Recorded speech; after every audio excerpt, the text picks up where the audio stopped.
In the time before the Shapers sealed her molten heart, Mount Spark raged against the world.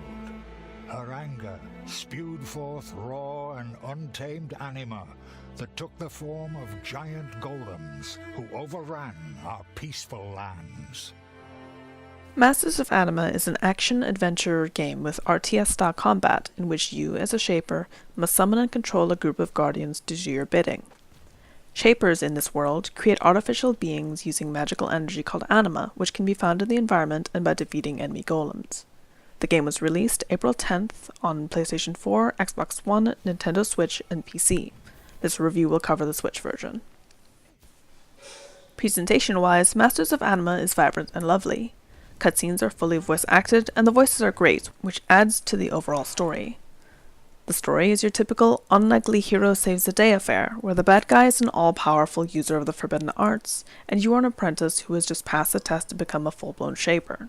Otto's intentions are far from valiant. His wife-to-be, Anna, is in danger, and he's going to save her, the fate of the world be damned. Stay alert, Otto. There may be more of them.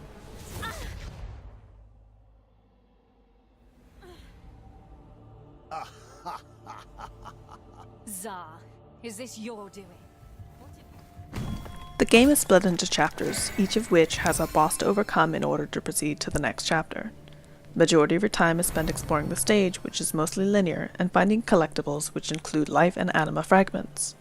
Gather 3 to increase the maximum amount you can store. Collectibles give experience, and when Otto levels up, you can spend the skill points awarded in order to improve him and his various guardian types.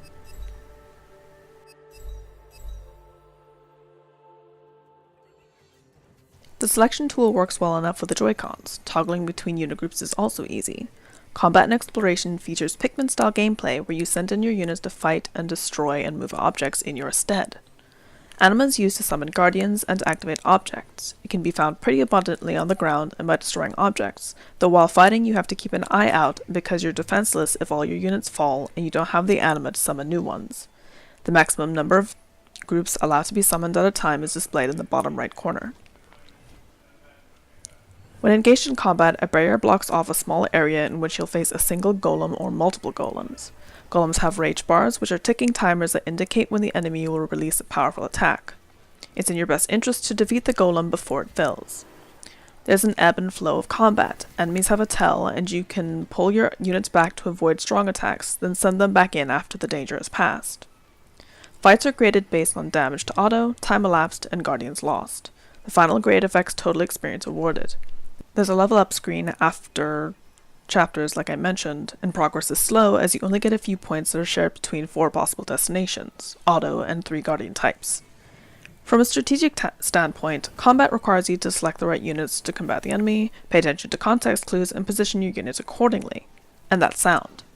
However, managing units swiftly becomes confusing when splitting forces between multiple enemies, drawing a circle around a group of units while also keeping an eye on enemy golems and keeping the other units that aren't selected from getting smashed becomes nigh impossible, and it doesn't help that golems are strong enough to destroy groups of guardians with a single, well-placed attack, or that you also have to focus on keeping Otto safe in the meantime.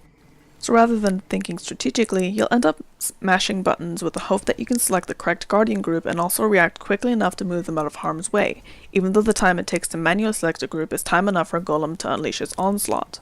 What you end up with is an endless cycle of pushing units around the field and trying not to get stuck between a rock and a hard place, having them attack a few times, and then pushing them around the field again because the second or third enemy is now targeting your allies. The controls just don't seem intuitive enough to keep up with what the game is asking you to do.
Final verdict, so-so.